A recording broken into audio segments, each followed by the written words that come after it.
Sir मतदाता list को लेकर पूरा भ्रम की स्थिति बना हुआ है, इस पर आप लोग का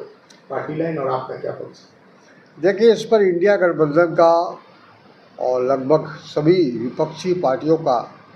मंतव्य आ चुका है और उन्होंने बताया है कि ये गलत समय में गलत निर्णय लिया गया है।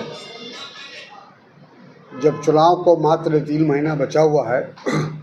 और वोटर लिस्ट का रिवीज़न या उसका शुद्धिकरण करने की बात कही जा रही है, तो इससे एक लोगों में भ्रम पैदा हो रहा है और भ्रम पैदा होना जायज़ है, क्योंकि जो बातें कही जा रही, जिस प्रकार से उसमें जो शर्तें रखी गई हैं कि जो लोग नए वोटर बनेंगे या सभी वोटर्स को जो अपना रिन्यूअल कराएंगे वोटर लिस्ट का, उनको कई तरह के सर्टिफिकेट देनी पड़ेगी, कई तरह का जो प्रमाण पत्र देना पड़ेगा। तो ये बहुत ही चिंता का विषय है, ख़ास के गरीब लोगों के लिए, समाज के कमज़ोर वर्गों के लिए, जो इस तरह का प्रमाण पत्र नहीं रखते अपने पास, उनको प्रमाण पत्र रखना पड़ेगा, उसको मुहैया कराना पड़ेगा। जो लोग बाहर, कटिहार से बाहर, बिहार से बाहर जाकर काम कर रहे हैं रोज़गार के लिए, उनके लिए सबसे बड़ी दिक्कत है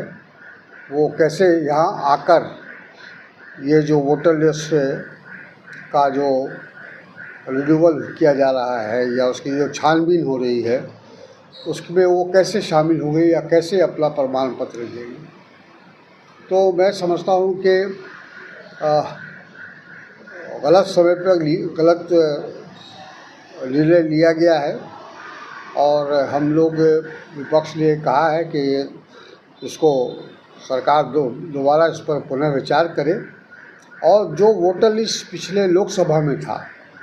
अगर आपको कुछ संशोधन करना था, कुछ उसमें तब्दीली और करना था, तो पार्लियामेंट का चुनाव 2024 का हुआ था, उसके फ़ौरन बाद इस काम को अंजाम देना चाहिए था। अब अंतिम समय में